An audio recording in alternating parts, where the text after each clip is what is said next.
Thank you. Thanks very much. I want to thank Jim Back for his wonderful performance. And in my experience at the museum, you are so special audience. We really start a program with such wonderful performance. So you are very lucky audience. So my name is Chen Shen. I'm a co-chief curator in art and culture at the Royal Ontario Museum. It is my delight to you could have joined us in this wonderful Sunday afternoon for our wonderful program. And I would like to also thank generous support from the Ministry of Culture, Sports, and Tourism of Republic of Korea, without whom this program will not have been possible.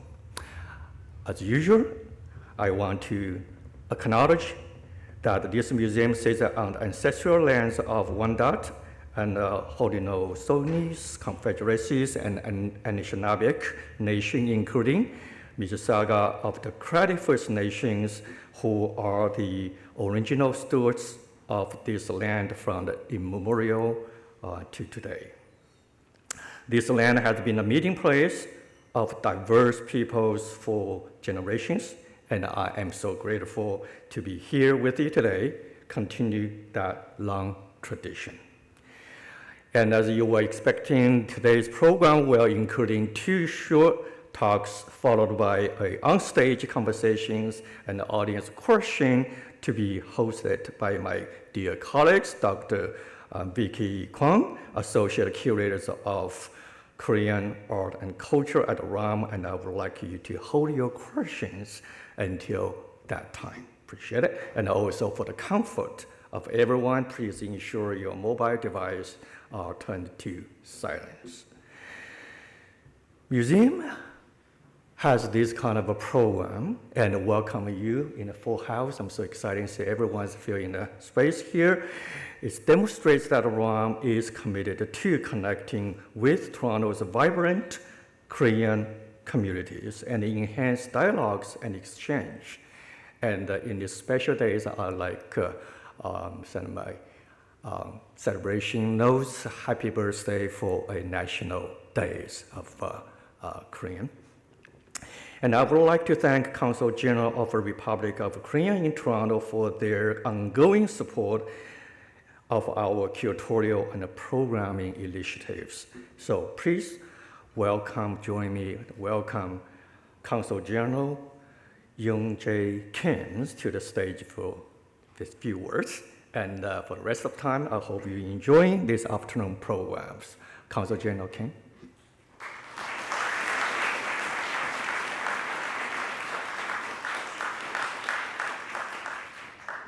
Thank you, Dr. Shen, for your kind introduction, and also for being such an ardent and steadfast supporter of Korean culture at Rome.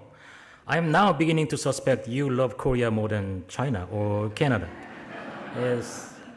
Hello, everyone. Good afternoon. It's a pleasure to be back here in this beautiful hall. The last time I spoke here, the evening reception started early, so I have already had 2 glasses of wine, and I can't quite remember everything I said back then. But I must definitely have thanked all of you for coming here, for your enthusiasm for the Korean culture and Korean food. But in the same spirit, I'd like to thank everyone for being here. and for choosing to spend this beautiful Saturday afternoon in this hall. I mean, instead of heading out to Muskoka to see the fall colors. Honestly, that's something I hope to do very soon because this is my first year in Canada. But today I had already an event in the morning, this one and the next one in the main hall, and I have 2 more gatherings of the Korean community in the evening. So why are we busy today and this weekend? It's because of the beginning of the Korean Thanksgiving season and maybe the Canadian Thanksgiving around the corner. So Vicky chose pick up this time, not just from any time of the year. This is meaningful time for both our countries. So thank you for supporting Vicky and other Korean scholars. I see Professor Thomas Klassen, but believe me, he is more than half Korean.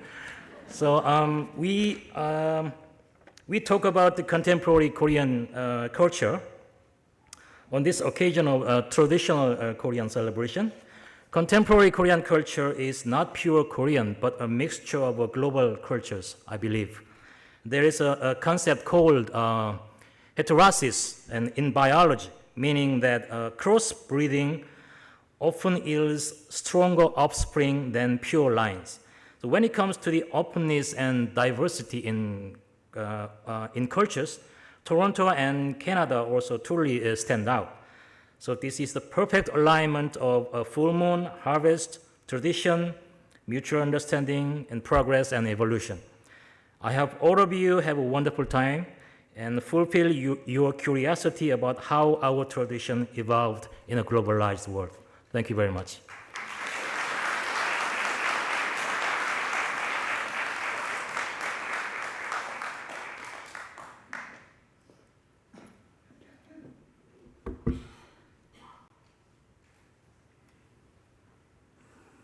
Thank you, Consul General Mr. Kim. That was a very, he's actually very famous in Korean community now for his remarks. He's known as like 축사 장인, like master of remark speech. Thank you very much for joining us. Okay, hello everyone. Thank you so much for joining us today. My name is Vicky Sungyeon Kwon. I'm the Associate Curator of Korean Art and Culture here at ROM. I'm truly grateful to be celebrating Chuseok with you all today. And this is also marking October Korea Heritage Month of Canada. While we are here for this talk, there are Korean traditional music and dance performance going upstairs. We might hear some like loud samulnori music during this talk. You can also stop by the activity station making medub, Korean knot making, and they are happening today and tomorrow, so you're welcome to come back again tomorrow. Our ROM team have worked tirelessly to create this event, create this rich Chuseok weekend experience, and I'd like to take this opportunity to thank them. So while visitors upstairs enjoy Korean traditions, we are here to explore the cutting edge of contemporary Korean culture with our distinguished speakers. This event is especially meaningful to me. It grew out of a program we held 2 years ago here in the theater, Korea Pops, from local culture to global phenomenon. That was the first academic talk I organized here at ROM, and it brought together scholars from Korea, Europe, North America to explore Korean food, K-music, K-dramas, and Korean street fashion photography. That gathering led to a new book titled Contemporary Korean Culture from the Edge, Transgression, Innovation, and Intimacy, written by 14 scholars and soon to be published by Bloomsbury Press in Bloomsbury Press in London, UK. In this volume, contributors attended to the fluidity of Korean culture, which may be presented by 3 characteristics that have remained salient since the early 2000s: transgression, innovation, and intimacy. Using the term edge in the title highlights the book seeks to help readers understand some of the not so familiar cultural shifts for non-Koreans that have occurred since the early 2000s. The topics include the cultural politics of the 21st century, the globalization of Korean food and street fashion, technological innovations in thriller film and television, exploration of older adults' romantic relationships in cinema, the role of astrology in K-pop fandom, healing TV programs, sociological and musicological analysis of K-pop, the bricolage building of architecture and urbanism, LGBTQ fiction, feminist art, and art activism. It's a rich and timely look at Korea today, but I will leave the rest for you to discover them when the book is out. Now, I am excited to introduce our speakers. Our first speaker is Professor Taekwon Park, Associate Professor at Syracuse School of Architecture. His research and pedagogies center on the explorations conducted at the Material Architectonic Research Lab, an interdisciplinary laboratory that focuses on the design, fabrication, and augmentation of materials for the built environment. Professor Park received his Doctor of Design degree from Harvard University with a focus on computational design and hybrid materials. He is also a licensed architect and lead accredited professional with project experience in the United States, Australia, China, and South Korea. And I'm going to be the second speaker. I am Vicky Kwon. I'm an art historian and curator specializing in Korean art and visual culture. Before joining the Rome, I researched on Korean feminist art activism as a postdoctoral fellow at Seoul National University's Gyujanggak Institute for Korean Studies, and I'm going to share some of that research with you today. After my talk, we will invite Professor Hong Kal and Professor Tom Klassen of York University to the stage and converse together with Professor Taekwon Park. Professor Hong Kal teaches in the Department of Visual Art and Art History at York University. She has written about colonial expositions, museums, memorials, and urban built environments in relation to the construction of Korean nationalism. Her recent research explores visual representations of historical and social injustices with attention to the transformative potentials of images. Lastly, Professor Thomas R. Klassen, also at York University, writes widely from Korean politics to culture. He is a frequent commentator regarding events on the Korean peninsula. He spent several years living in Seoul, where he taught at Yonsei University. He has also been to North Korea and visited the DMZ, the Korean Demilitarized Zone, the border between North and South Korea, on numerous occasions. Unfortunately, Professor Juyeon Ri couldn't join us today due to travel challenges at the US border. She sent her regret, but we are still a mighty team. So without further ado, let's begin with Professor Taekwon Park's talk. Thank you.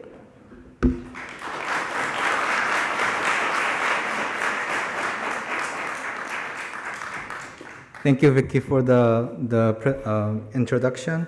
And also thank you for Royal Ontario Museum for inviting me to the event. Also the staff, Erin and other staff who took care of me to come here.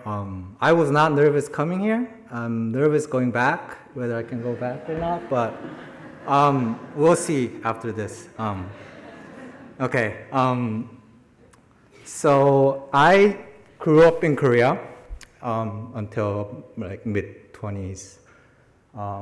So I spent 80s, 90s growing up in Korea cities. I am an architect, so I practice around and now I'm teaching. So I'm kind of having that perspective, okay, it's really privileged for me to talk about Korea city, especially Seoul, kind of as a personal experience as well as kind of me looking as an outsider into Korea. Since 2000, when I came here and I lived around the world, and every couple of years I go back, it's a totally different country, totally different city. It's changing that fast. It's just surprising how fast it goes. So, let me.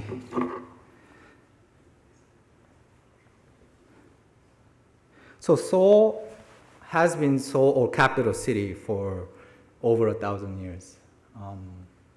If you count Baekje, which is like the Three Kingdom era before Joseon Dynasty, so that's 500 years capital, and then Joseon Dynasty 510 years capital, and then the recent government. Not like there were some other changes, but 80 years since the current kind of Seoul as a capital. So it's been quite a long history as a capital, and describing it, it feels. Just think about 1,000 years of stuff just accumulating there, and then there's like 3 major big events that destroyed it or did all sorts of different things to it, right? So I'm using this as a metaphor. It's called a jogakbo, patchwork, quilt or patchwork fabric type thing.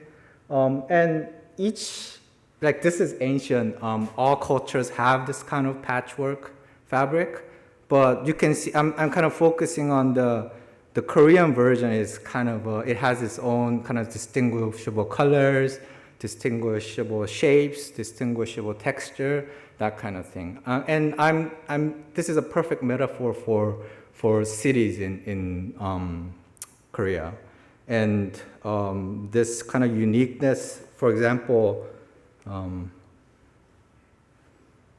you see?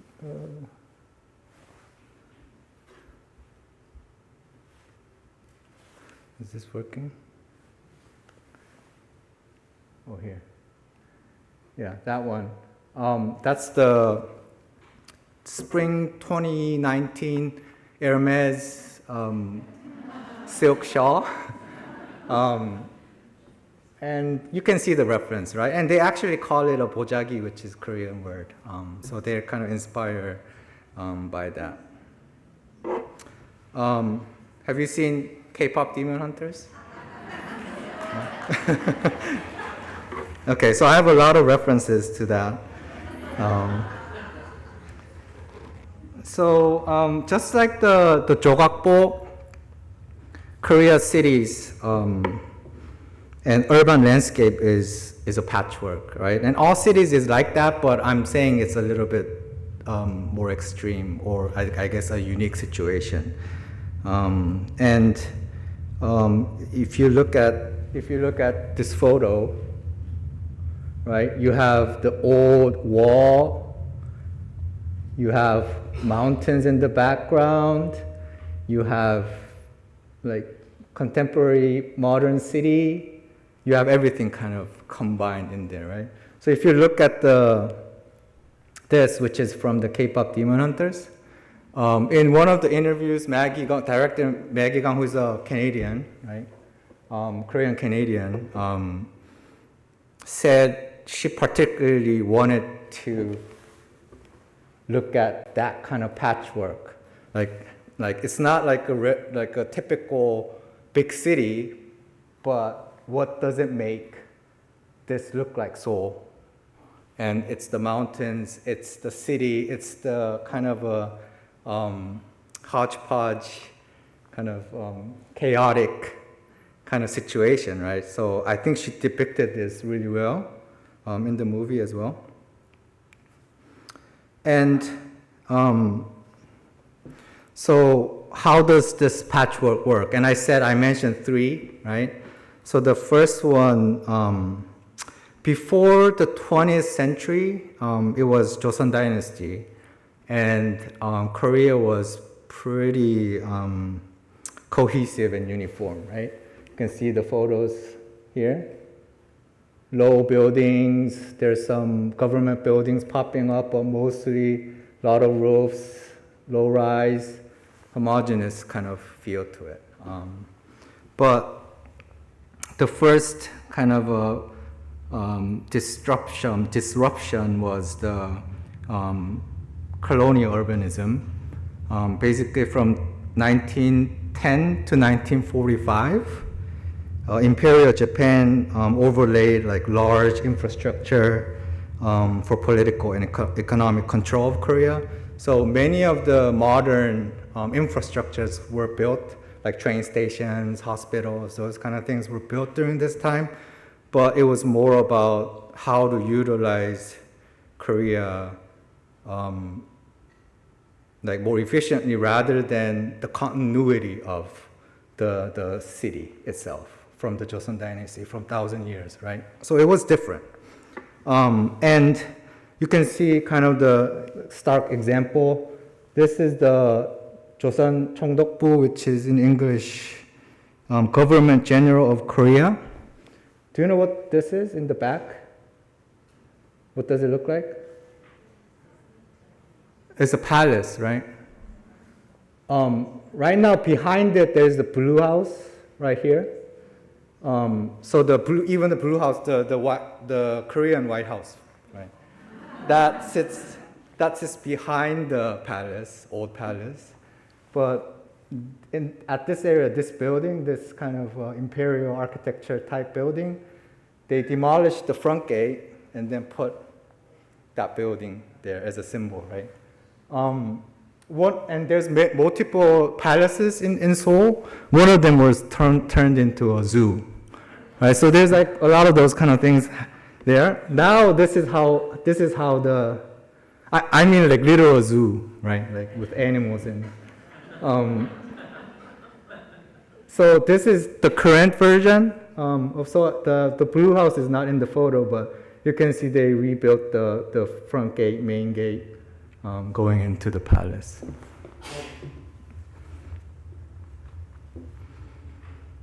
And then the second wave of disruption, and this is the major one, is the Korean War, 1950 to 1953. And it basically destroyed the entire country. Korea was the poorest, one of the poorest, if not the most poorest country in the world after the war. It was basically destructed. And over 26,000 Canadian soldiers participated in the Korean War, third largest in the UN force, United Nations force. And 516 Canadians died in Korea, and we Koreans will eternally be grateful to Canada for that.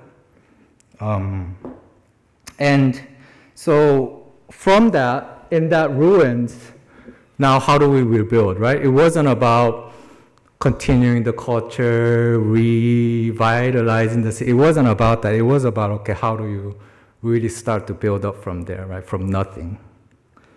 So that's the third, growth urbanism. And the authoritarian government took over.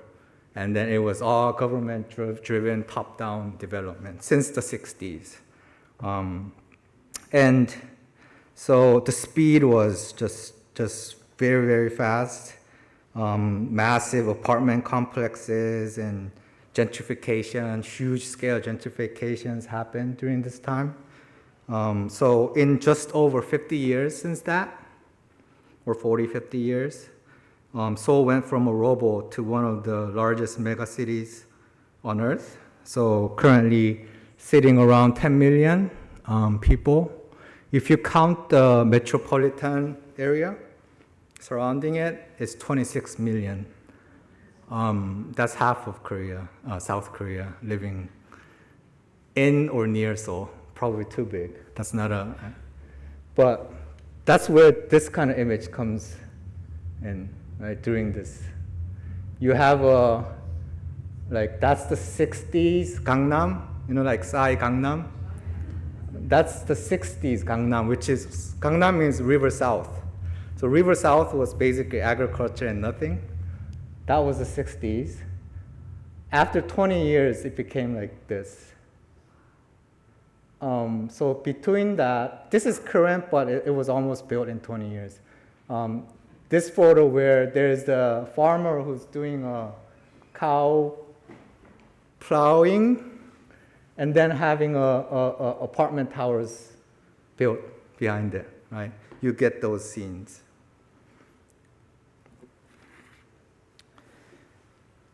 In terms of how am I on time? No, how much time did it pass? I just want to see the 10 minutes. Okay. I don't want to make it too long. Okay, so I witnessed the later half of that. Again, I'm older than I look. 20 years, like 80s, 90s, that was the major young days. But anyways, during that time, things changed so fast. No master plan could keep up. And development happened in bursts and driven by economic need. Nothing else was really important. That was how the bricolage city kind of emerged. Chaotic, like fragmented, and those attributes still remained. And so let's look at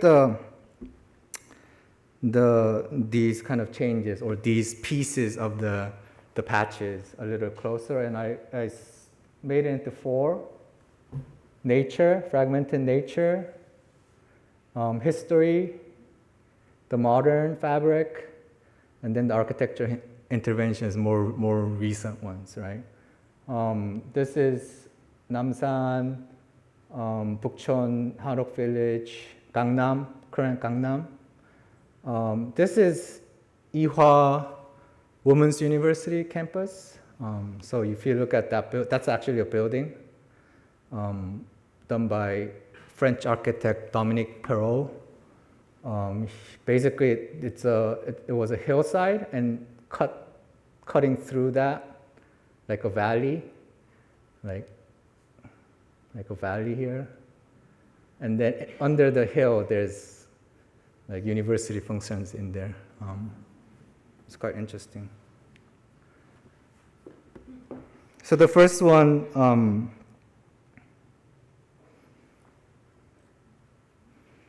the fragmented nature. So the Pritzker Prize-winning architect and urbanist Ren Koolhaas once described Seoul as Manhattan with Alps. So basically a hyperdense city that coexists with mountains. And if you look at, if you think of Seoul, it kind of seems like a artificial city thing, but nature really dominates. If you look at the old map here, Joseon Dynasty, this is old Seoul here, right? And this is Han River. So we're not even at Gangnam River South, right? And there is a stream going through, which is called Cheonggye Stream. So if you kind of squint, there's a ring, right? Ring of mountains, and then a water crossing. If you look at the current Seoul, so that area is mapped here. That's the old Seoul. This is the current Seoul, Gangnam. So there's another mountain, ring of mountains surrounding it.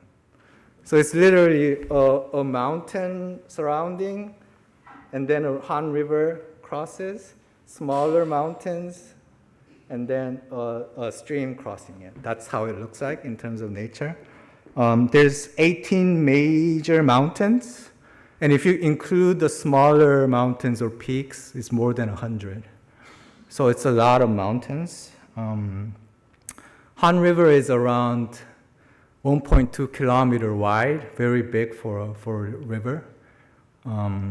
For reference, Seine is like 200 meter wide. Thames is 600-ish meters. Humber River, I looked it up. It's 50 meters, right?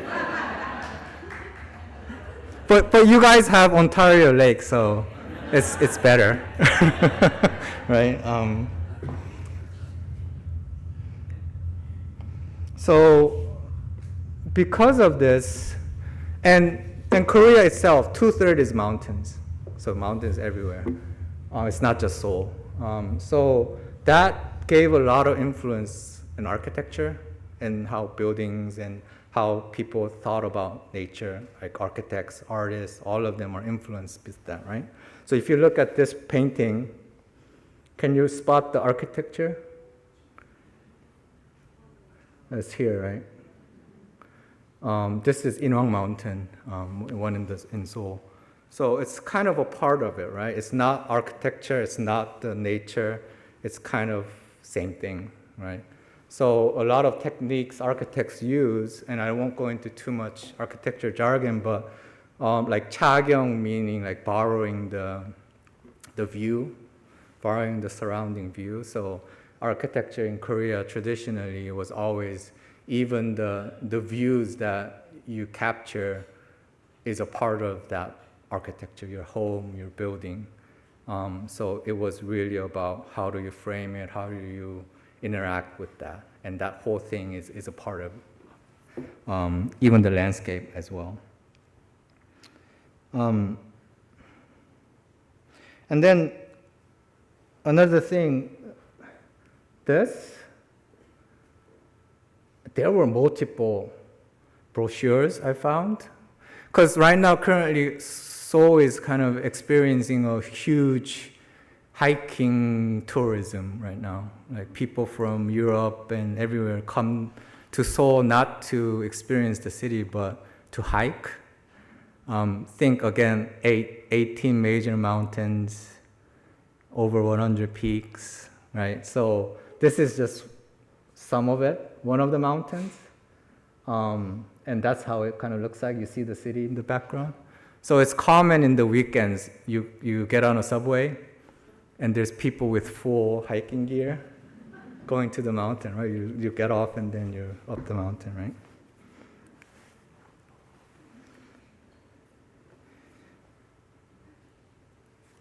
And then the second, I'm calling it Echoes of the Past, is the historical patches. So despite the war and the rapid developments, a lot of these pockets of fragments survived, right? And some are monuments. These are monuments, right? But this is a Bukchon Hanok village. People actually still live there. So if you go there, there's a sign where don't come after 5 or 6 p.m. Be quiet, like that kind of thing. But there's so many tourists in there. But they're actually living situation right in the middle of Old Seoul. That's where this was taken. You remember the scene where Lumi and Jinwoo meets? And just walk around the roof.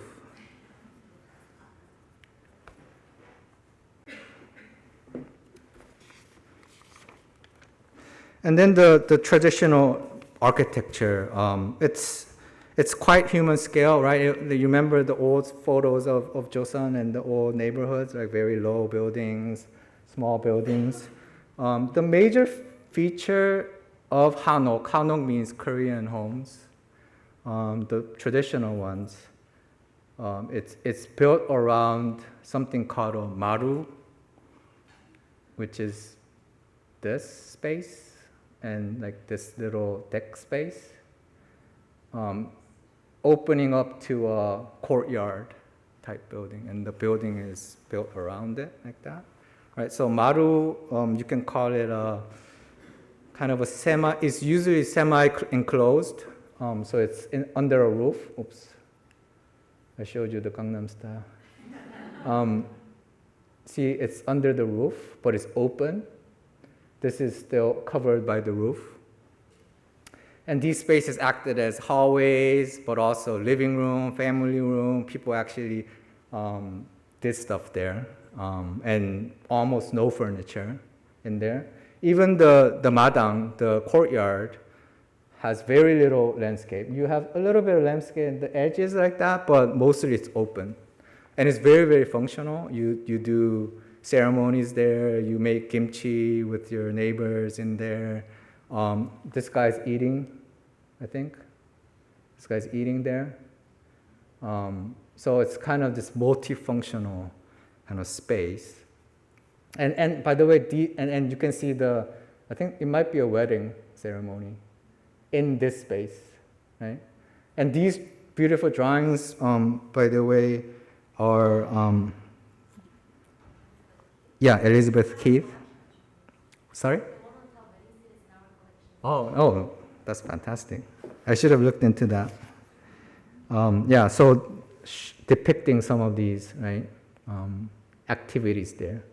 They often put like a fabric cover, temporary fabric cover.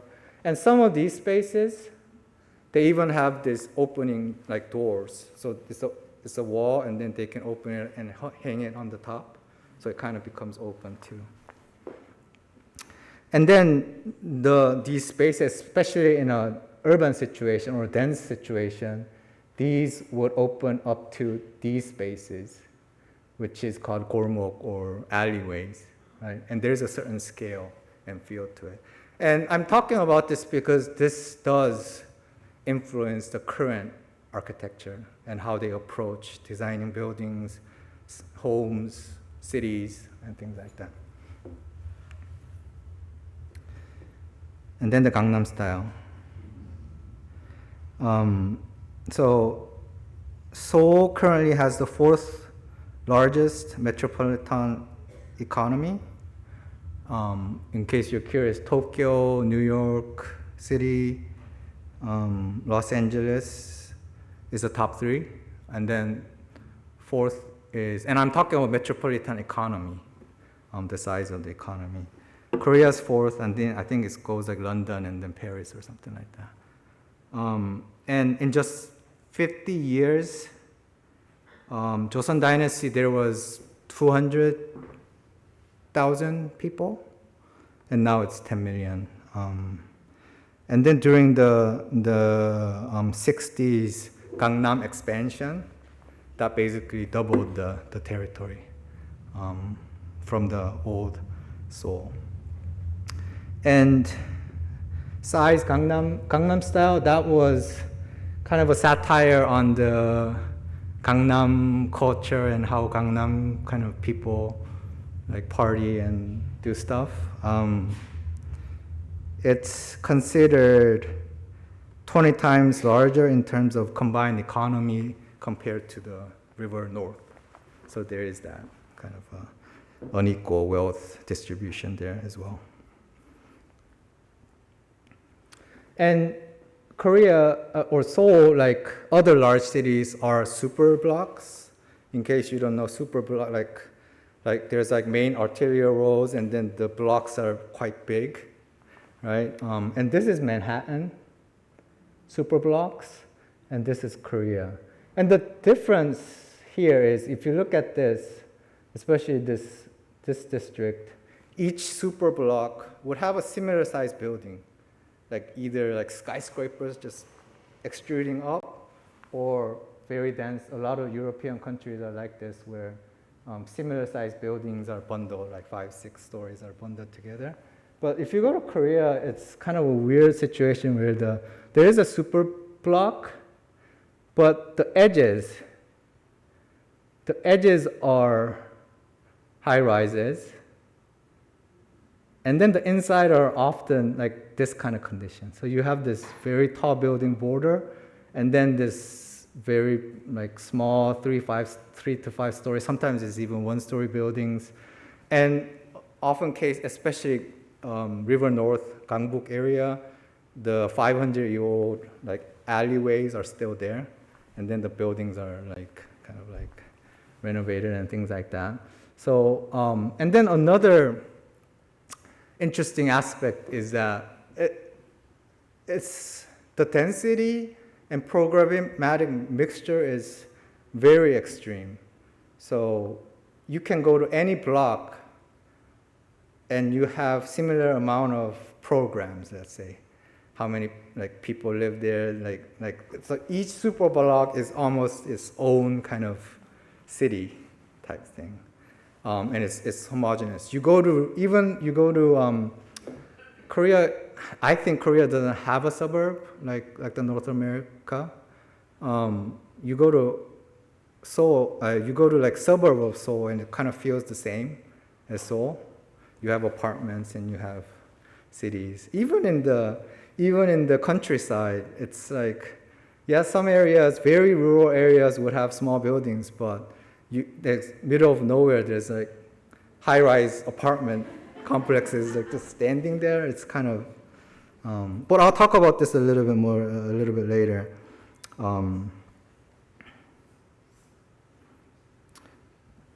So, just to conclude on this slide, so if the Western or a lot of the other cities who be modernized kind of like step by step would consolidate those smaller buildings and then plan and then build up and zone and things like that. But the Korea situation, because that whole thing was condensed in 20, 30 years and did it, so they just, okay, what's the easiest way to clear out stuff? Or maybe the edges. So they just like tore out the edges and start building big buildings. We'll take care of the inside later. Like that kind of approach, right? And that became the attribute of cities. People love it because you go anywhere, you just enter between tall buildings, and suddenly a whole new world happens. A totally new world, which looks like this, right? Like this is kind of a typical. This wouldn't be from the old, but this would be kind of even the new development, new cities would have this kind of situation where 3 to 5 story buildings. A lot of them from third floor up, they would live there. And then the bottom 1, 2, 3 levels, they would have all sorts of shops, right? And there is a word recently coined as silsekwon or slipper zone. There's a word called slipper zone, and it's similar to a walkable city, right? Walkable cities are, yes, you can walk around and do a lot of stuff, right? But this is more extreme. This is like, okay, from your house, you have to take care of most of the things with a slipper on. Like you can't walk like 500 meters in a slipper, or it will be very uncomfortable, right? So they want, okay, I'm living here, I can wear a slipper and go to the medical, I can be the doctor, I can learn stuff, I can do market. It's that approach, it's that extreme. And that's how this kind of monstrosity happens. Right? Like it's all about convenience. Architects hate this. Why do I even design buildings if you're going to do this? Right? But it works. People like it.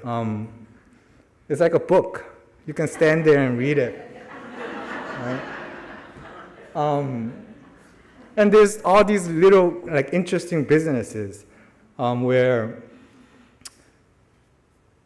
I can't see this, but if you look at this, there's at least 10 specialty not hospital, like doctor's office here. And so one would be a pediatrician, like one would be what is it? Ortho. Yeah, and then orthopedics and like psych, like all those different things. They will create a general hospital out of small doctors' offices, right? If you look at here closely, there's a lot of private academies. You know Asia and like private academies and stuff. So you look in there, there's math, there's all sorts of things in there, English, science, things like that. Interesting thing is there's always a taekwondo in one of these buildings. And essentially it's like a one-stop shop, right? So if you send your kid to a taekwondo dojang or taekwondo academy, that guy who is probably very good at fighting and stuff, he would have a van and he will go to schools, pick up the kids, do a lesson, and then drive them to, or literally escort them to the next level in math, and then they'll take them to English class, and then at 5 p.m. or 6 p.m. the parent will come and pick the kids up, right? It's kind of that kind of things happening.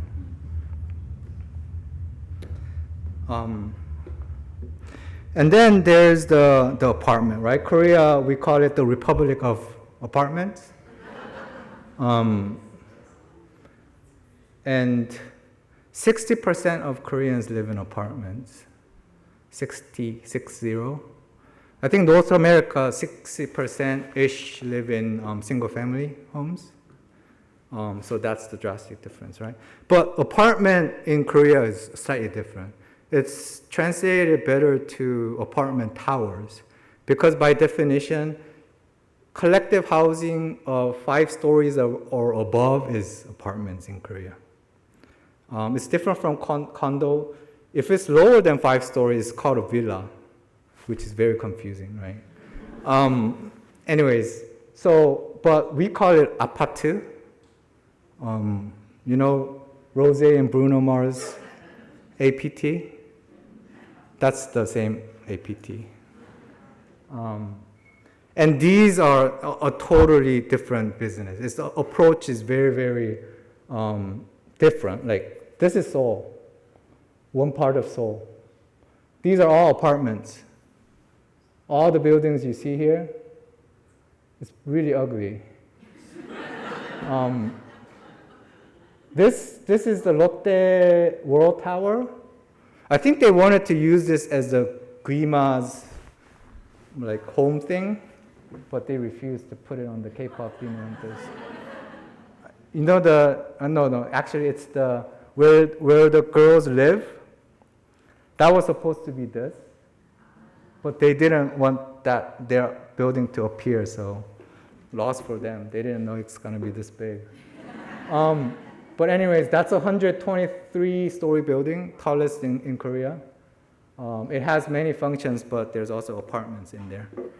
And this is a typical, this would be considered a mid to small size apartment complex. If you look at it, it's literally like matchboxes standing. The outdoor space is all playground, park, things like that. Where does the car go? It's underground. And so this whole lot is artificial ground. You would typically have 2, 3, 4-story underground parking, which looks like this. And again, it's very efficient. You go down, park in front of your elevator, and then while you're dialing in, the elevator comes down, and then you go in, and then you go up to your unit, right? So very convenient. It's designed like a smartphone or tablet, right? The form factor is very, very minimal. You have the slab, you have the clamshell. That's about it, like smartphones. It's similar, like its form factor very minimal, but the software inside it and the amenities and things are like, they compete with it. So although it looks very ugly from the outside, you go in and you have the most trendiest interior and floor layout ever. Like it changes by months. You have playgrounds. This playground has a water park in it.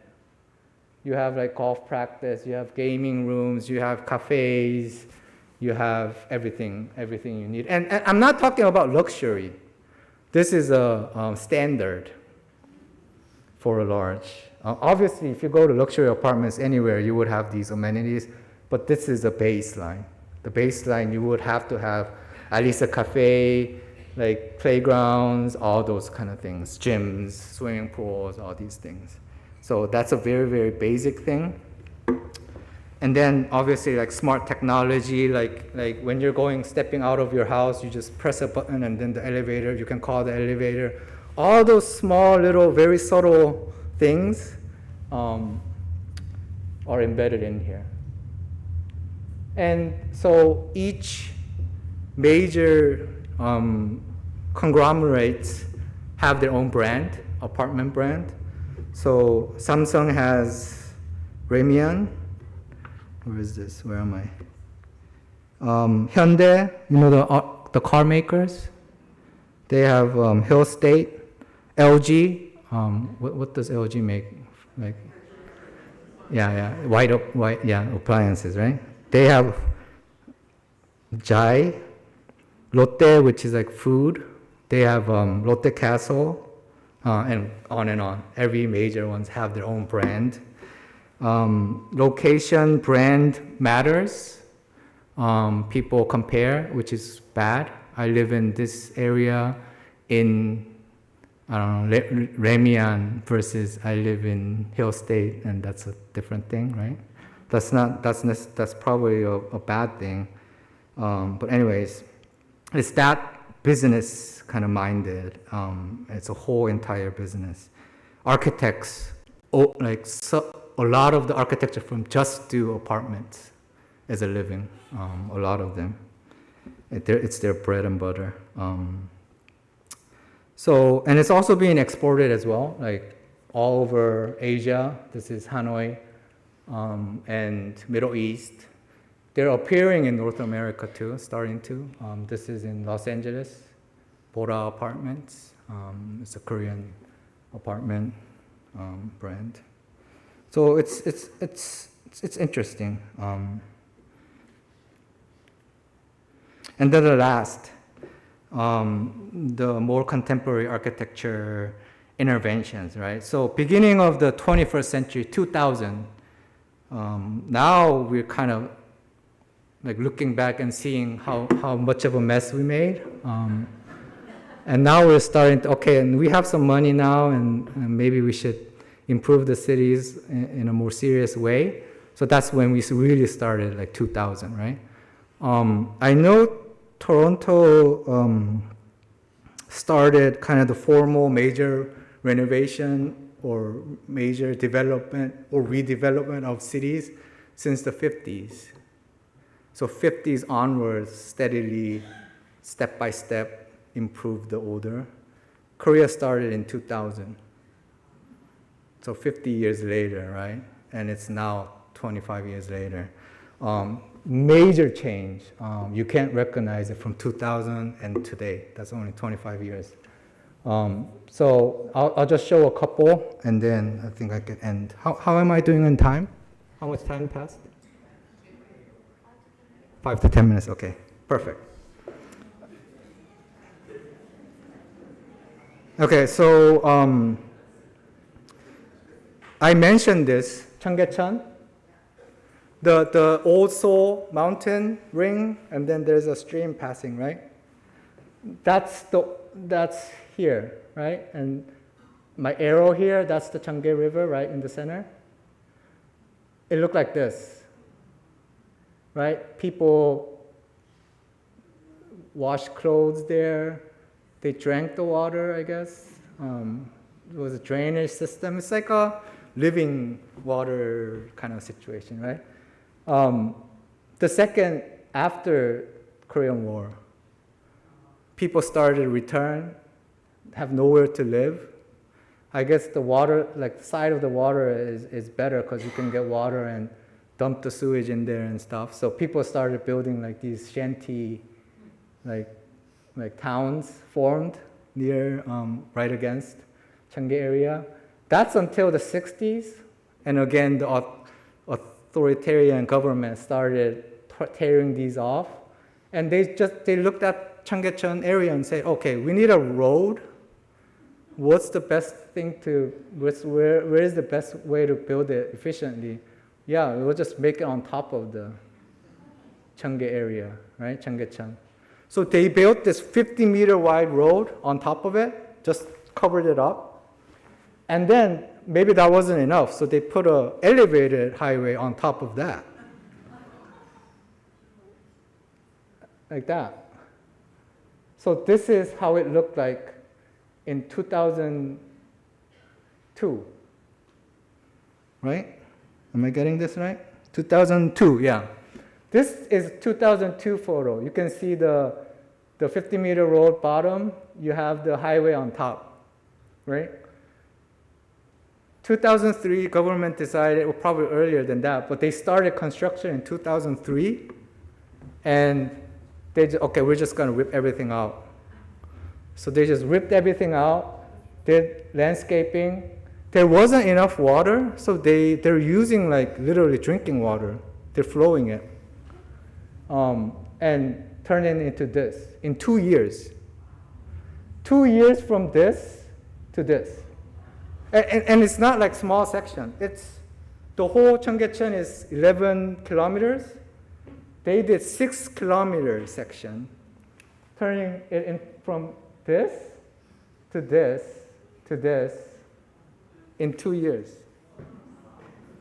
And this water, you can literally drink it. A lot of it is drinking. It's like drinking water. It's tap water. And now, like fishes that disappeared, like the fishes that only live in like clean water, they started appearing. Like birds come and like hunt fishes, and you walk here. It's right in the middle of Old Seoul, and you see the high rises around it, right? It's just shocking. I went, like, just imagine you going there 2003, and 2 years later you go there and it's like this. Right? I was in Boston and I'm in New York, and even a small road, it seems like they're taking 10 years.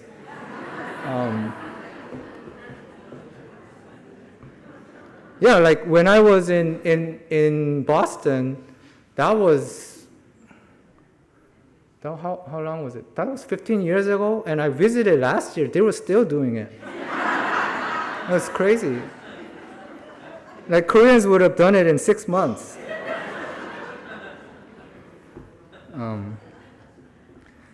And then another example, this is Seongsu-dong. I don't know if you heard of Seongsu-dong. Seongsu. It's in, it's been, right now it's the most trendiest neighborhood. Right? Like each of them pop up, but right now it's the hottest place in Seoul. This was the 60s. It was a light industry. There's factories, so it's an industrial area. They had a lot of leather workers. They made a lot of handmade shoes. So the whole neighborhood was basically a shoemaker industrial neighborhood, right? But since the 90s, people living there started getting old, and industries like declined. So it kind of started becoming like this, right? Like very kind of old and not many people there, kind of thing. So Seoul decided, okay, we're gonna revitalize it or regenerate it. So from 2014, it's very recent, right? And continuing, they started adaptive reuse projects and renovations on these factories. I forgot to add an interior view of this, but this was a factory warehouse, and they turned it into a cafe, a beautiful cafe. And so that's kind of the recent, let's say 2015, 16, something like that. This is more recent. It became a hub of pop-up stores. You know what a pop-up store is, right? At any given moment, there's around 50 new pop-up stores every week. Every week. Like every week, like there will be different brands, 50 of them, doing a pop-up thing. And you can see this is Dior. This looks like a permanent, but this is actually a temporary building. There's like Tambourine, Porsche, even governments do it. I went there last year, and even like banks do pop-up stores, and I'm like, why are they doing pop-up stores? And then obviously because this area is so hot, now there's more bigger brands coming in, and it's starting to become like gentrified. Like the land is really expensive. The original owners are getting kicked out. So there are those problems happening. But do you know Gentle Monster? It's like a sunglass brand. in Korea. It's now global. That's their flagship store in Seongsu. You might have seen it. If you go to their store, there's usually like this huge Android type, like massive head, like moving, very creepy store. Have you seen it before? They're kind of that kind of brand. Gentle Monsters. Okay, I think I can wrap up now. So, what is it like to live in this patchwork city? When I was growing up, it felt normal, but looking back, I can really appreciate its texture. And obviously, there's congestions, like jarring disconnect between neighborhoods, but it offers something incredible, like a sense of dynamism and discovery as well. And much like Toronto is celebrated for its diverse mosaic of neighborhoods, so is a city where you can turn corners and find like Buddhist temples and old ancient like structures and palaces and things like that, to a world-class gallery and very small to very like huge restaurants, all in the same block, right? Not across the city, but in the same block, right? And last slide. Something's messed up here. This is the essence of Jogakpo urbanism. Urbanism in Seoul, the city defined by its juxtapositions. The past and present are not separated. They are forced to coexist right next to each other. And I believe this friction, this constant dialogue between contrast, is what makes Seoul one of the most dynamic urban environments in the world. Jogakpo is never finished. New patches are always being added. As an architect and educator, this is what excites me. As Seoul looks to the future, it will continue to stitch new pieces into its urban fabric. Thank you.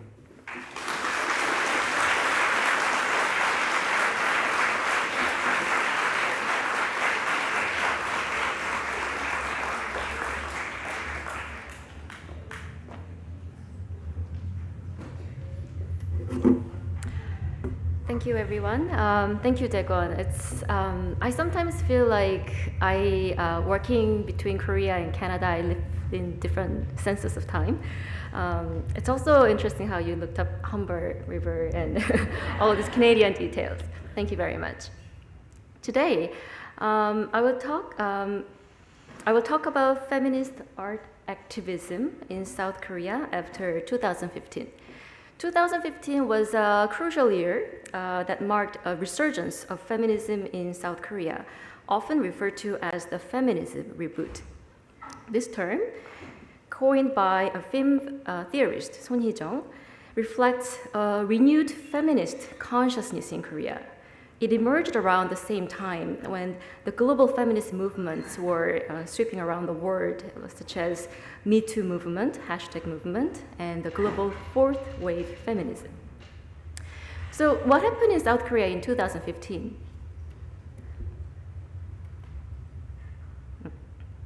A series of events sparked public outcry against sexual violence and misogyny, calling for critical reflections on the culture that had long been trivializing these violences in all areas of the society, including online, communities, media, pop culture, and everyday living environment.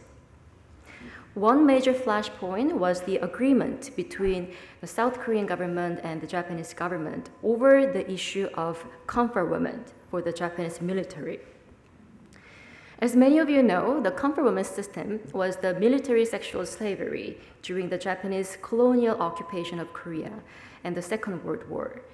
More than 80% of the victims were Korean women, but the victims also include those from China, Japan, the Philippines, and the Dutch colony of Indonesia. This issue was reignited with the 2015 agreement between the Korean and the Japanese governments to resolve the issue. It was made without consulting victims, and the agreement sparked nationwide resistance. Also in 2016, the Gangnam Station murder, a misogynic killing of a woman by a stranger, ignited grief and anger. Thousands left sticky notes reading, "I survived only because I was lucky," turning the Gangnam Station into a collective site of collective memorial. Then, in 2018, nearly 30,000 people rallied at Haewa Station against digital sex crimes, chanting, "My life is not porn." These events formed the backbone of the feminism reboot, reviving feminist discourse that had been dormant since the 1990s. The 1990s was the time when many Koreans started to believe that gender equality has been already achieved and therefore feminism was no longer needed. My research focuses on artists' work. Something is missing here, sorry. My research focuses on artists' work since this rebooted feminism. I ask, how do feminist artists challenge the gender roles and stigmatization of women's bodies, shaped by patriarchal nationalism, class hierarchy, and social customs? For this paper, I divided the topic into 3 categories: nation, labor, and tradition, all of which were crucial in forming the current gender discourses in South Korea. Let's begin with the nation. Through the lens of artworks that address the history and memory surrounding the Korean comfort woman for the Japanese military. In 2016, the artist Hong Hyun-soo created 2 video work on this subject matter. A small memorial is a performance-based video art that centers on the comfort woman victim survivor Moon Ok-ju. Moon Ok-ju survived from the comfort station in Burma and returned to Korea after Japan's defeat in the Second World War. Her testimonies were often attacked by history denialists who claimed that comfort women were paid prostitutes because Moon Ok-ju was paid in military stamps, which became worthless after Japan's defeat in 1945. In memory of Moon Ok-ju, the artist Hong Hyun-soo created her own ritual of remembrance. She visited the weekly Wednesday protest where the comfort woman victims, survivors, activists, and citizens gather every Wednesday calling for official apology from the Japanese government and readdressing the history. There, the artist asked participants to write letters to Moon on Hanji paper, Korean traditional paper, and the video starts from here. Then the artist carried those letters to Moon's grave, and she covered the grave and then starts her own ritual performance. In shamanistic rituals, laying food offerings, ringing the bells, summoning the soul of Moon, and finally letting Moon's recorded voice of singing play. So it felt as though Moon herself answered back. Here, Hong Hyun-soo, she always dressed in her signature dress called, in Korean, 냉장고 one piece, like in English, refrigerator dress that women use in extremely hot weather. And that's actually a symbol of low or working class women passing the age of like menopause. And anyway, so it's not a classy dress that upper class women would wear in Korea. So this dress brings the class matter behind the comfort woman system. Many of these victims were from uneducated, low-class households, and so they were coerced to volunteer and went to the comfort station seeking jobs in military factories or nursing jobs.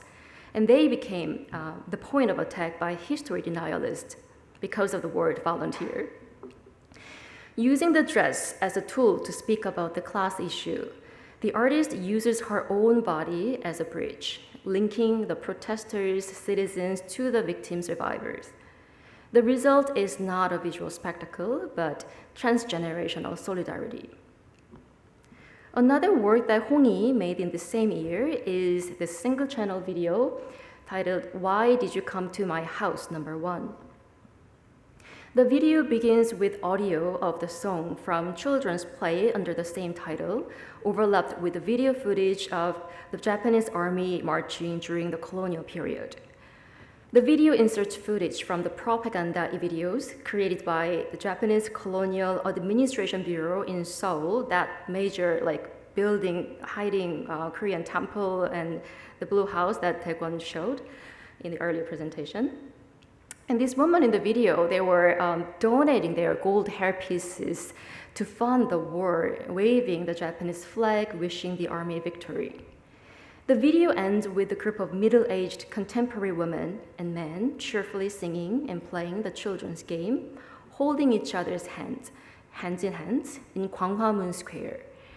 This is the ending scene of the video. So the video shows the multiple ironies surrounding the comfort woman, intertwining the historic tragedy with the jovial children's game. It presents the implications of the ignorance and oblivion. If Hong Hyun-suk's works are about forgetting and remembering, Chansuk Choi raises a different question. What happens when no survivor testimony remains at all? Chansuk Choi's video installation, Mitsina, is named after a city in Burma, where records show that Korean women were once transported to a vessel called Maloha, but no survivor testimonies have been found. So working only with fragments, photographs of the vessel, a list of Korean women's names on board, and prisoner records, Choi wrote a script and directed performers to embody these absent voices. Instead of narrating specific incidents, the three actors describe impressions and feelings such as snowflake melting on the skin, the sound of artillery fire. On another channel, digital graphics translate these sensations into visual and auditory form. By focusing on embodied impressions rather than facts, this work resists the idea that testimony must be measurable evidence. Choi made performers enact three different perspectives on comfort women. First, Japanese imperialism. Second, patriarchal nationalism. And third, transnational feminism.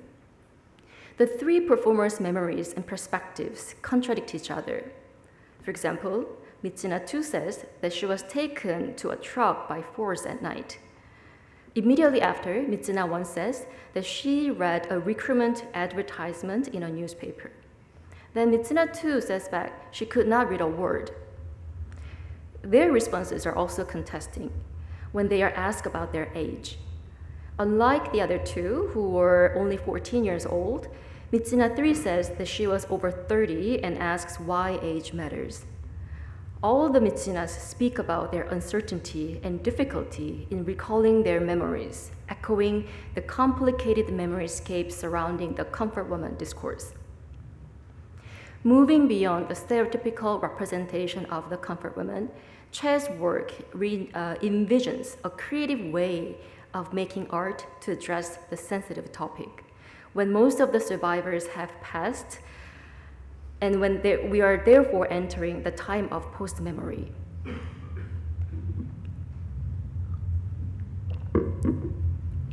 And I'm going to bring your attention to the labor matter with the subtitle, Emotional Workers and Grooming Labor in the Kapjil Society. Kapjil means an arrogant, abusive, and authoritarian attitude or action of people who are in a position of power over others.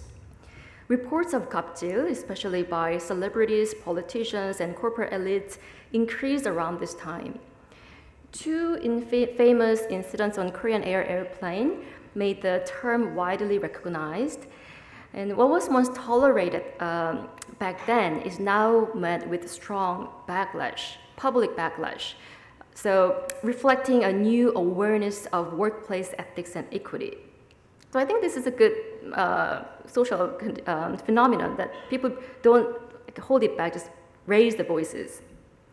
Another term popularized around 2015 was Helljoseon, a word in combination of Hell and Joseon, Korea's last dynasty, to satirically criticize exacerbated social equity, increased jobless rate, and subsequent hopelessness among young generations in attaining upward social mobility. The labor and class issues have always been a topic in Korean feminist activism, and these issues were brought back during feminist reboot again. But 갑질 creates victims, and most often to service workers. Directed by Soo-hyun Kim and Hae-jung Cho, award-winning experimental documentary film, The Emotional Society on Stage portrays 9 performers enacting the emotional labor of service workers. The directors assigned performers a condition that disrupts their ability to carry out their duties. For example, I'm trying this special remote from Taekwon. Here. She's a female child worker. She's given a condition to balance on one foot while carrying a baby doll on her back. And on top, a performer reenacting a flight attendant holds 2 glasses of juice in each hand while squeezed into a narrow locker room in a cabinet. For many of Korean viewers, you remember the Korean Air incidents, and this scene recalls those 2 notorious 갑질 incidents. The video juxtaposes such staged performances with voices from voiceover by the testimonies from real service workers. And they talk about their daily challenge and indignities they face in the workplace. Those who are victimized by 갑질 are often young female part-time workers who are often required to perform emotional labor and grooming labor. Can anyone recognize this image? Anyone knows? It's Produce 101. So the pressure of on young women is dramatically visualized on the TV audition program to form a K-pop girl band, namely Produce 101, which staged 101 girls who possess slender bodies, attractive faces, in addition to their skills as musicians, and had them compete against each other to eliminate other candidates. Commenting on the popularity of those such TV shows and internet trolls against young female celebrities, feminist activist Kim Shin-hyung writes, "In fact, the girls' generation is also the girls' suffering generation. Girls appear in various places as young, healthy, and enjoying their celebrity status. However, this is not an outcome of liberation, but of customs. For them and for us, youth, health, and splendor are not freedom, but duties." The artist Shin Min's work visualized the resistance and solidarity of young female workers against improper social demands.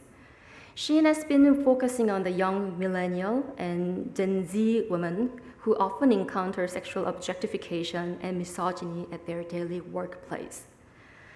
Shin Min's sculpture installation, Part-Time Workers in Downward Dog Pose, humorously twists the corporate hypocrisy of young female workers employed in low-income jobs. Wearing the McDonald's uniforms and rubber gloves, 3 female worker figures are doing the downward dog yoga pose on a platform made of paper boxes.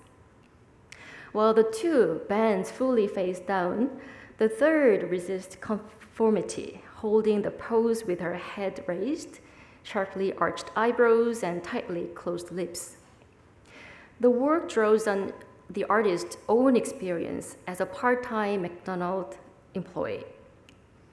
She was inspired by corporate wellness campaigns that recommended yoga stretch poses to relieve hip pain from long hours of standing.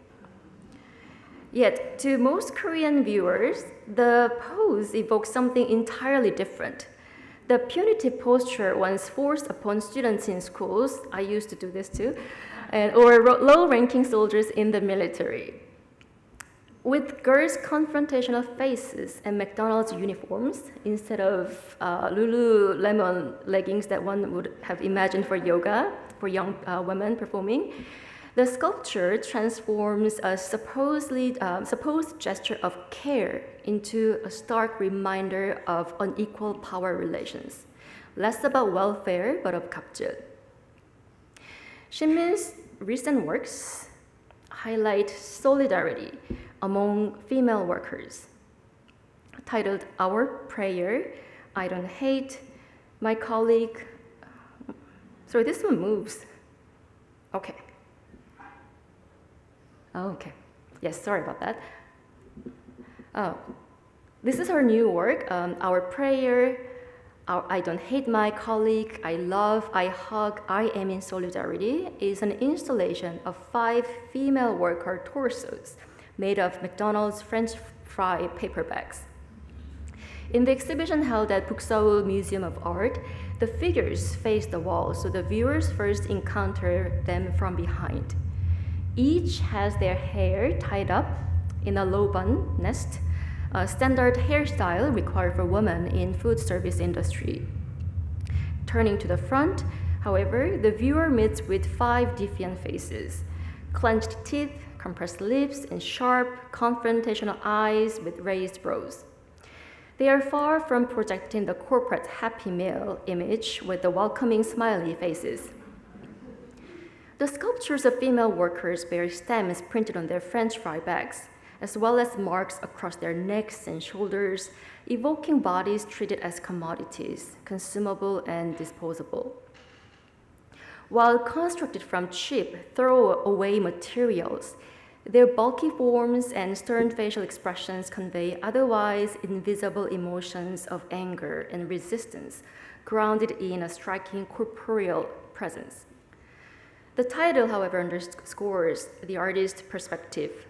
Female workers are not competitors, but comrades bound by shared struggles and solidarity. This work brings us to the Talco movement. It means corset-free movement. Talco refers to a powerful online feminist movement that spread among teenage girls and women in early 20s. Talco rejects the forms of feminine performativity expected in the workplace, including grooming practices such as wearing makeup, wearing skirts or long hair, as well as behavioral expectations to be obedient, gentle, shy, smiley, and conforming. Participants posted photos of themselves breaking or discarding their makeup tools as a declaration of liberation. Through this activism, young women drew attention to various absurdity and social pressure surrounding their body, the extra labor imposed on female workers, the sexual objectification tied to uniforms, the need to free the body from such grooming labor, and the neoliberal capitalism that disguises grooming labor as a method of self-development to achieve a better social status. In the context of absurdity surrounding gender performativity, the final artist twist and contest the gender roles embedded in Korean tradition. Siren Eun-young has been working on the 여성국국 project since 2008. 여성국국 is a women-only theater where female actors played both male roles and female roles. Emerging in the 1940s and thriving during the Korean War in the 1950s. It gained so much popularity, but then all of a sudden it lost the popularity when male-dominated art circles dismissed it as a deformation. Then it had gone long forgotten.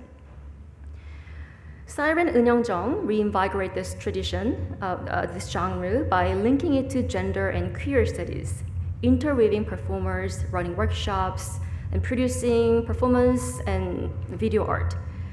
With the project, the artist won the 2018 Korean Artist Prize and the representation at the 2019 Venice Biennale Korean Pavilion exhibition. One of the key works, I'm Not Going to Sing, centers on Soja Lee's performance. Soja Lee was a former 여성극 performer, and she gained fame as male villain characters. Soja Lee refused to sing because it's entertaining women. There was a prejudice that equated female performers with 기생. Instead, she excelled as a performer of vicious male characters. The video juxtaposes Lee performing her own persona. In the left, she appears elegantly dressed and performing really like elegant like lady. But in the right, there's a video footage played which shows her performing the male villain character 변사또, Magistrate Byun, from the folk tale of Chunhyang from 17th, 18th century Korea. Lee So-ja in this work alternates between declaring, "I'm not going to sing, I'm not that kind of woman," in the right, and then she performs the Magistrate Byun, demanding her to assist at the bedtime and doing lots of like vocalization and activities. This work visualizes Judith Butler's concept of gender performativity, the idea that gender is constructed through repeated bodily performance acts rather than biology. It also connects Chunyang's resistance against 기생 roles with the performer Lee, whose her defiance of artistic prejudice, exposing how gender norms shape women's life across time. Recently, 여성극극 became widely known through this TV drama, 정년이, The Star is Born, which aired on Netflix last year, making this forgotten female-only theater known through K-drama. So to conclude, the artists introduced today weave archival research, interviews, and personal experience into intermedia art forms to challenge dominant narratives and foster solidarity, expanding the dialogue across disciplines. Their works reveal multifaceted and layered discourses on women's bodies, shaped by and entangled with patriarchal nationalism, class and labor issues, and gender norms in Korean tradition. Thank you.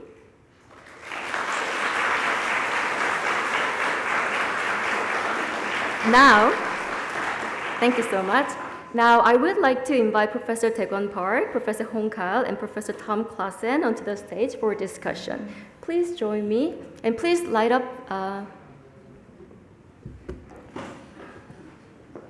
light.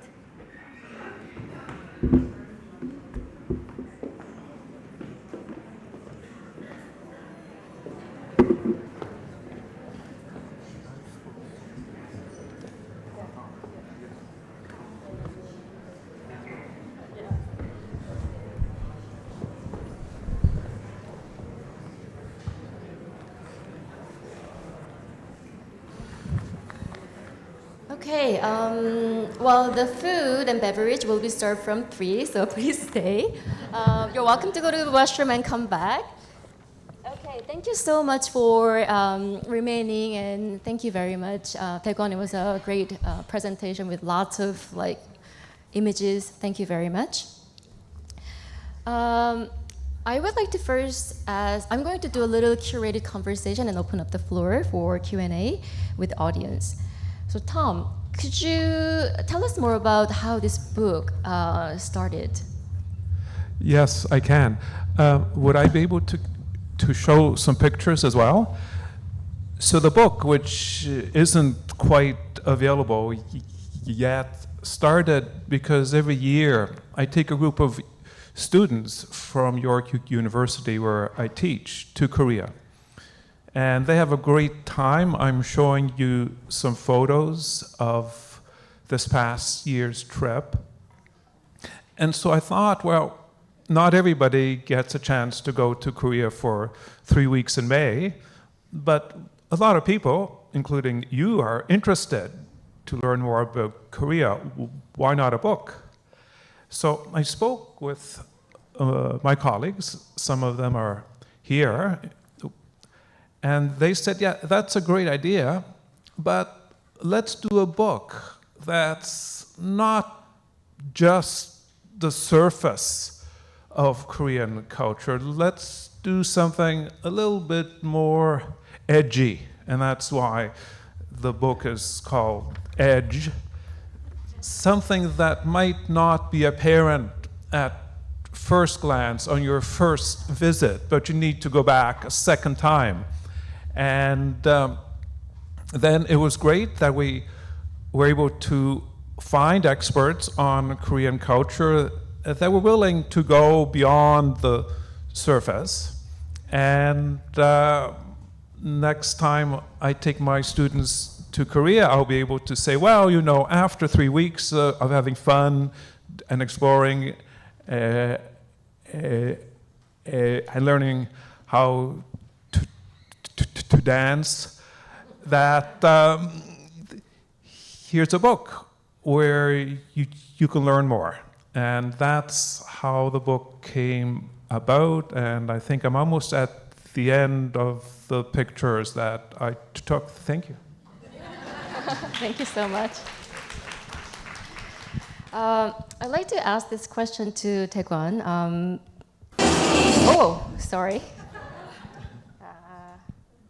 Sorry, I think. Never mind. I'll go back. So the next question is to Hong. So Hong, you have written about Korean visual culture related to protest. Could you tell us more about your work and why Korean protest culture is different, significant?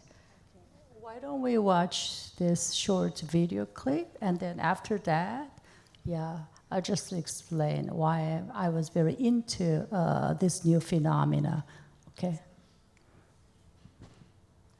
Video.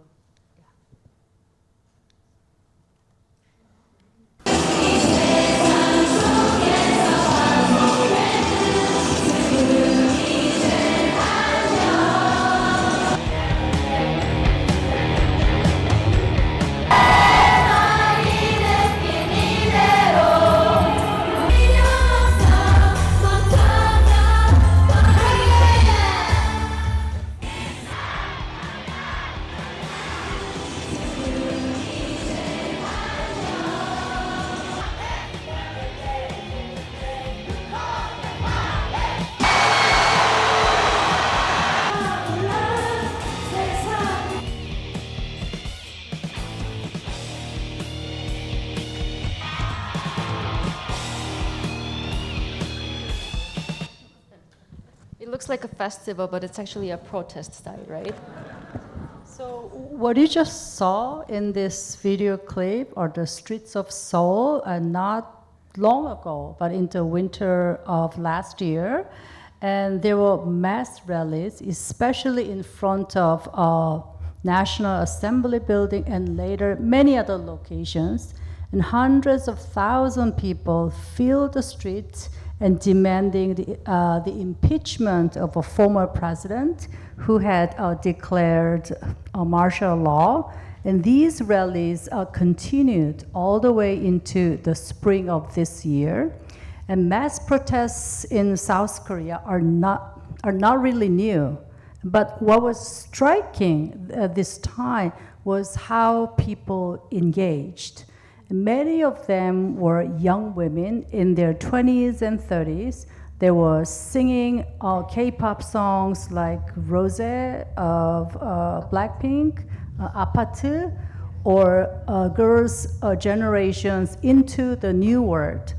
So as we can see, these scenes look like, more like K-pop concerts, right? Full of music and glowing light sticks. And these grassroots rallies were very, very powerful, and they led to impeachment and a new presidential election and the new government in the summer of this year.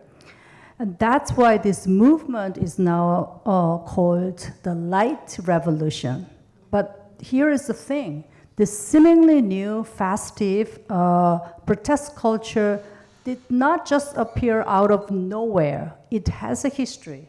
I'm an art historian, so as an art historian, I was very interested in that history. So I wrote one chapter in our edited volume about this.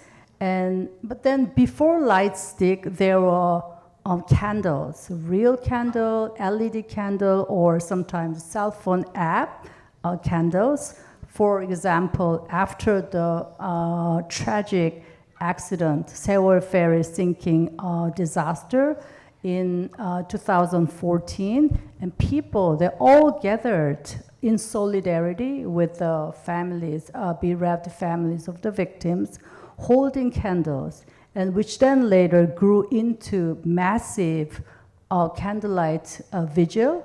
And I call this form of vigils, holding candles, the huge, larger scale collective art, and kind of turning a grief and mourning into very powerful and political visual expression. So if we go back to a little bit 1980, if we have time, I won't take too much time, just 1 or 2 more minutes. And protest scene looked very different. And they were more like kind of battlefields with clouds of tear gas and stone flying, and even sometimes steel pipes clashing and riot police cracking down. But what I want to point out is that what we see today isn't just protests, kind of becoming more peaceful, but there is a story, history of social change in how people act, speak, and imagine our democracy and the betterment. So if I give you kind of context, in the 2000s, South Korea's civil society has expanded rapidly. Not only city expanded, but civil society expanded very rapidly. And in this context, protest sites are turned into kind of cultural space where people express their voices very, very creatively, with sometimes handmade flags, witty signs, and street performances, and open free speeches, music stages, and sometimes even with famous singers joining. But riot police was seen sometimes, but the atmosphere was very different, more open, and reflecting the growth of civil society and democracy in South Korea.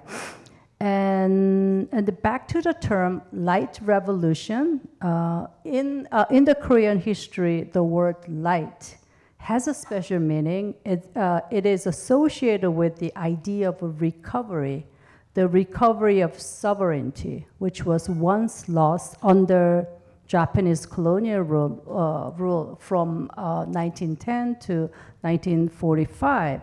So can I move to the next slide? But then sometimes light is also refers to reclaiming of humanity, of human rights and labor rights. And this image shows people marching, holding placards and banners that read phrases like "No more killing at the workplace." And then there are images of a young man who were wearing white work helmet and a mask. His name was Kim Yong-gyun, 23 years old worker who was killed while he's working after being pulled into a coal conveyor belt at the thermal power plant, 2018. Power plant that lacked the basic safety measures. Just 2 weeks before his tragic accident, he had taken a photo of himself holding a sign with labor rights slogan. And after his death, that image circulated widely and became an icon of the labor movement. So image spoke to people on his behalf. In a way, he returned as an image and leading the protests that that for reclaiming the humanity, human rights, and labor rights. So what I want to emphasize here is that the idea of the light revolution, those K-pop songs and glowing light sticks, has deep roots in South Korea's history of its people, of its civil society, and its struggle for democracy. Thank you, Hong. I want to ask my last question to Taekwon. While actually these are two questions I'm putting together. So while listening to your talk, I was thinking about Canadian lifestyle. We see lots of condo, like high rises building these days, but there's a very difference between how Canadians prefer house, which Taekwon also mentioned, and how Koreans prefer apart, but Koreans still prefer house. And I wonder where's this cultural differences coming from? And also, as an architect, how do you think about Toronto's urbanscape?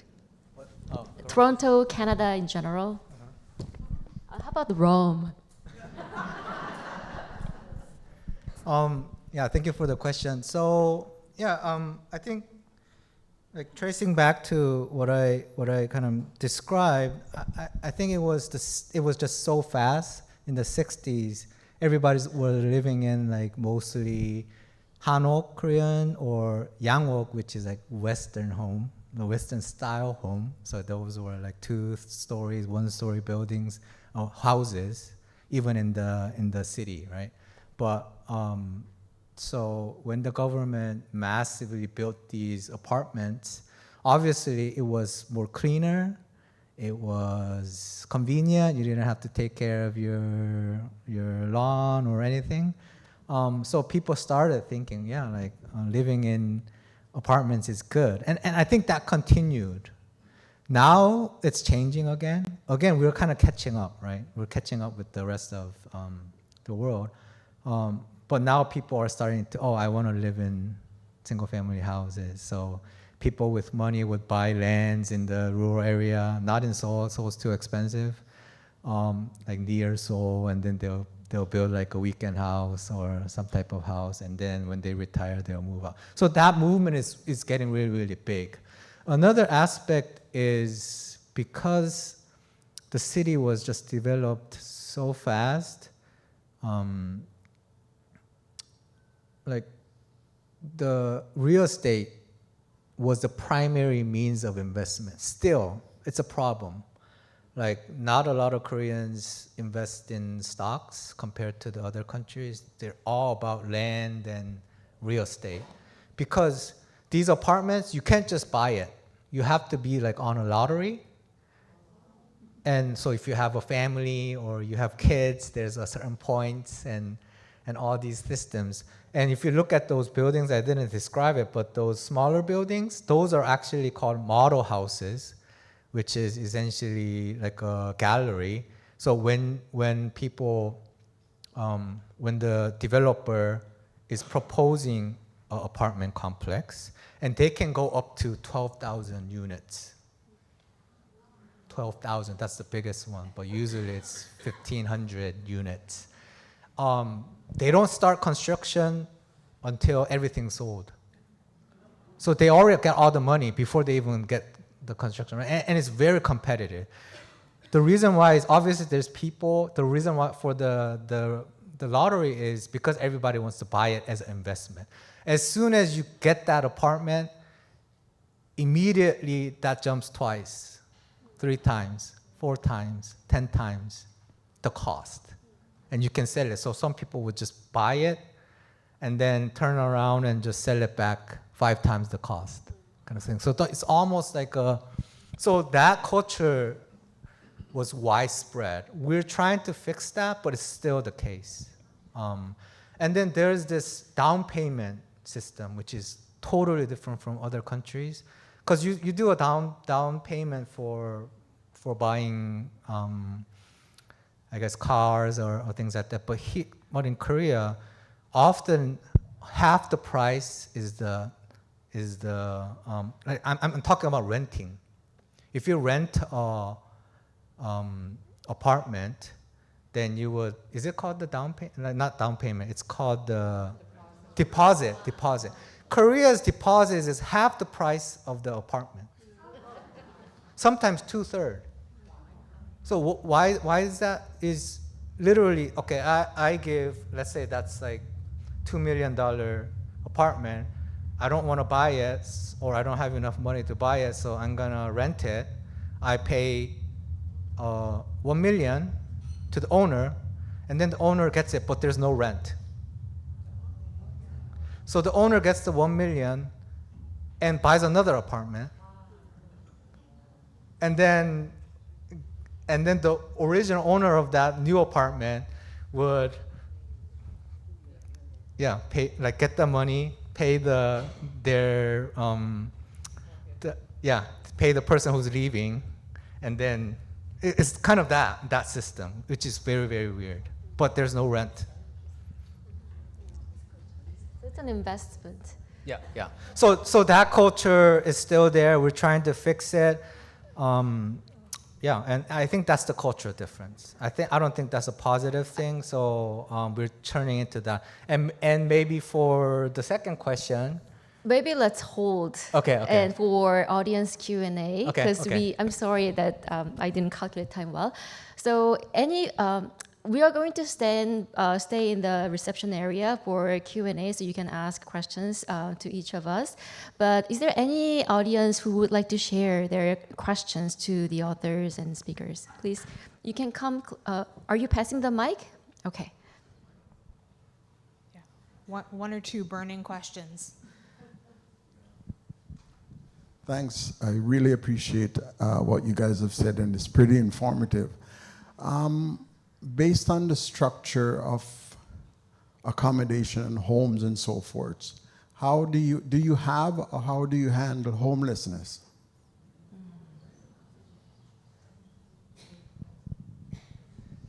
Yeah, I think that's a serious problem, and I don't think Korea has a solution to it.